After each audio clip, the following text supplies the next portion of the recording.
সার্বভৌমত্ব রক্ষা করতে পেরেছি।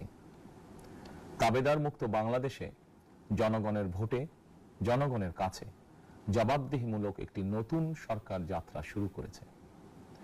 দেশে গণতন্ত্র এবং মানুষের অধিকার পুনঃপ্রতিষ্ঠার এই যাত্রা লগ্নে আমি দেশবাসীকে শুভেচ্ছা এবং আন্তরিক অভিনন্দন জানাই।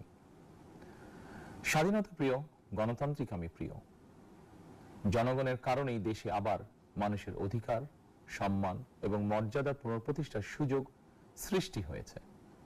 আমি দেশবাসীর উদ্দেশ্যে একটি বার্তা দিয়ে বলতে চাই, মুসলমান, হিন্দু, বৌদ্ধ, খ্রিস্টান তথা দল, মত, ধর্ম, বর্ণ নির্বিশেষে পাহাড়ে কিংবা সমতলে বসবাসকারী এই দেশ আমাদের সবার।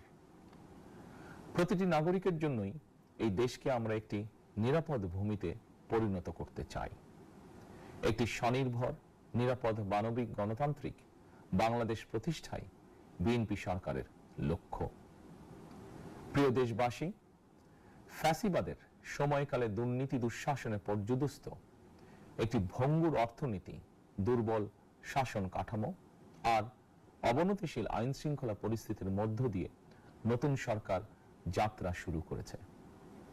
আইন শৃঙ্খলা পরিস্থিতির উন্নয়ন এবং কঠোরভাবে দুর্নীতি নিয়ন্ত্রণের মাধ্যমে জনগণের মনে শান্তি, নিরাপত্তা ফিরিয়ে আনাই হচ্ছে আমাদের সরকারের প্রধান অগ্রাধিকার। সারা দেশে জুয়া এবং মাদকের বিস্তারকেও বর্তমান সরকার আইন শৃঙ্খলা অবনতির অন্যতম কারণ বলে চিহ্নিত করেছে। সুতরাং জুয়া এবং মাদক নিয়ন্ত্রণে আইন শৃঙ্খলা বাহিনী সব রকমের কঠোর পদক্ষেপ গ্রহণ করছে। জনজীবনে শান্তি ও নিরাপত্তা নিশ্চিত করতে সরকার সর্বোচ্চ উদ্যোগ গ্রহণ করছে। দেশের প্রতিটি সাংবিধানিক এবং সরকারি বেসরকারি প্রতিষ্ঠান চলবে বিধিবদ্ধ নীতি নিয়মে।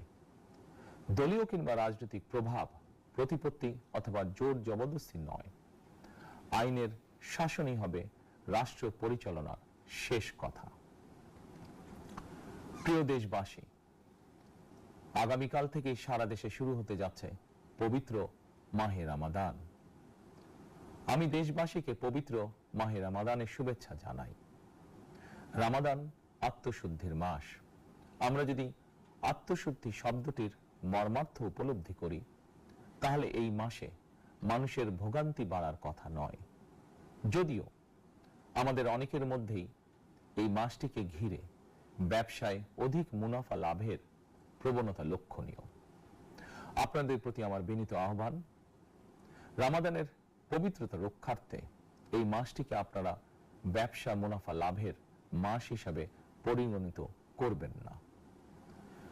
দ্রব্যমূল্য যাতে সাধারণ মানুষের নাগালের বাইরে না যায়, এ ব্যাপারে ব্যবসায়ীরা দয়া করে সতর্ক থাকবেন।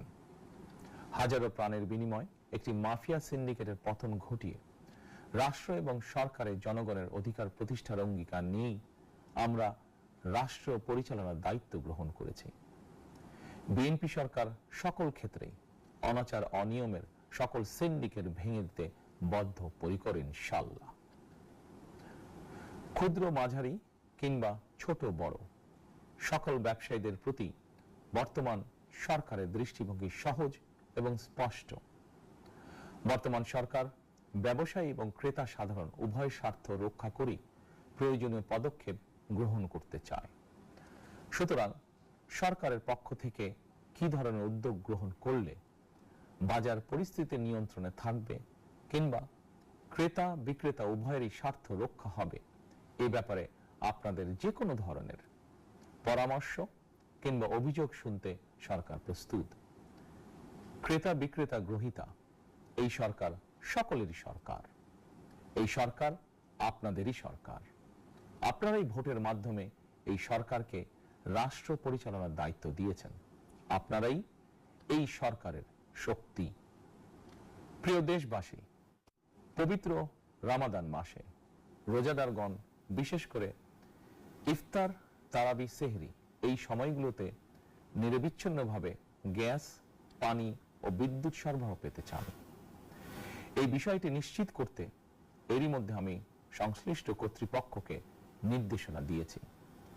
অপচয় রোধ করে কৃচ্ছ্রতা সাধন প্রতিটি মুসলমানের ঈমানী দায়িত্ব। অফিস আদালতে বিনা প্রয়োজনে কিংবা প্রয়োজনের অতিরিক্ত গ্যাস, বিদ্যুৎ, পানি খরচের ব্যাপারে সচেতনতা অবলম্বন করাও ইবাদতেরই অংশ বলেই আমি মনে করি। দেশের সকল সরকারি বেসরকারি কর্মকর্তা কর্মচারী এবং জনসাধারণের প্রতি কৃচ্ছ্রতা সাধনের আহ্বান জানানোর আগে আমি সরকারের মন্ত্রী এবং বিএনপি সংসদ সদস্যদেরকে দিয়েই একটি দৃষ্টান্ত স্থাপন করতে চেয়েছি। বিএনপি সংসদীয় দলের প্রথম সভাতেই আমরা সিদ্ধান্ত নিয়েছি বিএনপি থেকে নির্বাচিত কোন সংসদ সদস্য সরকারি সুবিধা নিয়ে ট্যাক্স ফ্রি গাড়ি আমদানি করবেন না এবং প্লট সুবিধাও নেবেন না। আমি আপনাদের সামনে বলেছিলাম রাষ্ট্র পরিচালনার সুযোগ পেলে বিএনপি সরকার মহানবীর ন্যায়পরায়ণতার আদর্শ অনুসরণ করবে। আমি মনে করি বিএনপির সংসদীয় দলের এই সিদ্ধান্ত ন্যায়পরায়ণতার আদর্শেরই একটি অন্যতম প্রতিফলন।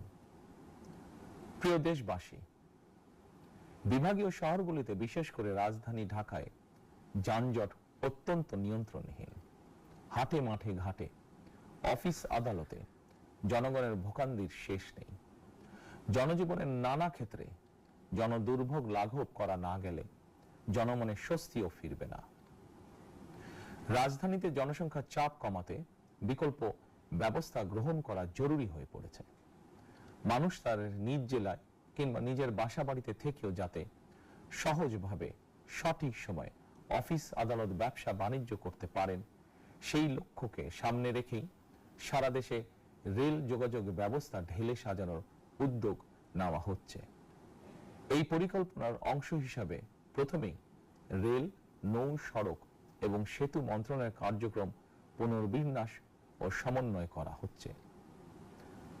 আমরা মনে করি সারা দেশে রেল যোগাযোগ ব্যবস্থার সহজ, সুলভ এবং নিরাপদ করা গেলে একদিকে যেমন জনগণের শহর কেন্দ্রিক বা নগর কেন্দ্রিক নির্ভরতা কমবে, অপরদিকে পরিবেশেরও উন্নতি হবে। প্রিয় দেশবাসী, আমাদের চারপাশে সমস্যার শেষ নেই, তবে সমস্যার পাশাপাশি সম্ভাবনাও কিন্তু কম নয়। আমাদের বৃহৎ জনগোষ্ঠীকে যদি আমরা দক্ষ জনশক্তিতে রূপান্তরিত করতে পারি, তাহলে এই জনসংখ্যাই হবে আমাদের জনসম্পদ।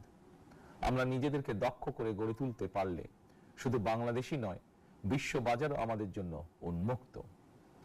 তথ্য প্রযুক্তির সিঁড়ি বেয়ে বিশ্ব এখন কৃত্রিম বুদ্ধিমত্তার যুগে প্রবেশ করেছে। প্রযুক্তির এই প্রতিযোগিতামূলক বিশ্বে সম্মান এবং স্বচ্ছতার সঙ্গে টিকে থাকতে হলে আমাদেরকে কোনো না কোনো একটি বিষয় বা কাজে পারদর্শী হতে হবে।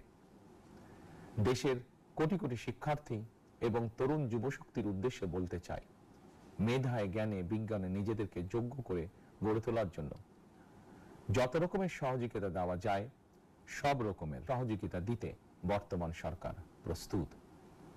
কর্মসংস্থান এবং কর্ম পরিবেশ নিশ্চিত করার সুনির্দিষ্ট অঙ্গীকার নিয়ে বর্তমান সরকার যাত্রা শুরু করেছে। প্রিয় দেশবাসী, দীর্ঘ 18 বছর পর দেশে ফিরে গত বছর 25শে ডিসেম্বর আমি বলেছিলাম দেশ এবং জনগণের জন্য আই হ্যাভ এ প্ল্যান। 12ই ফেব্রুয়ারি জাতীয় নির্বাচনের আগে দেশের বিভিন্ন স্থানে ঘুরে আমার প্ল্যান পরিকল্পনার অনেক কিছু আমি আপনাদের সামনে তুলে ধরেছিলাম। আপনারা স্বাধীনতার ঘোষকের প্রতিষ্ঠিত দল বিএনপিকে ভোট দিয়ে রাষ্ট্র পরিচালনার দায়িত্ব দিয়েছেন, সকল পরিকল্পনা বাস্তবায়নের সুযোগ দিয়েছেন। এখন এই সুযোগকে কাজে লাগিয়ে সকল অঙ্গীকার পূরণ করার দায়িত্ব বিএনপি সরকারের। আমরা আমাদের পরিকল্পনা এবং প্রতিশ্রুতি বাস্তবায়নের কাজ শুরু করে দিয়েছি ইনশাআল্লাহ। অঙ্গীকার পূরণের এই যাত্রা পথে আমরা ভবিষ্যতের দিনগুলোতেও আপনাদের অব্যাহত সমর্থন প্রত্যাশা করি। প্রিয় দেশবাসী, সরকার প্রধান হিসাবে আমি দেশবাসীর উদ্দেশ্যে একটি বিষয়ে প্রতি দৃষ্টি আকর্ষণ করে বলতে চাই। নবগঠিত সরকার গঠনের সুযোগ দিতে যারা বিএনপিকে ভোট দিয়েছেন কিংবা দেননি অথবা কাউকেই ভোট দেননি, এই সরকারের প্রতি আপনাদের সবার সমান অধিকার। বিএনপি সরকার বিশ্বাস করে দল মত ধর্ম দর্শন যার যার, রাষ্ট্র সবার। এই দেশে, এই রাষ্ট্রে একজন বাংলাদেশী হিসাবে আপনার, আমার, আমাদের প্রতিটি বাংলাদেশী নাগরিকের অধিকার সমান।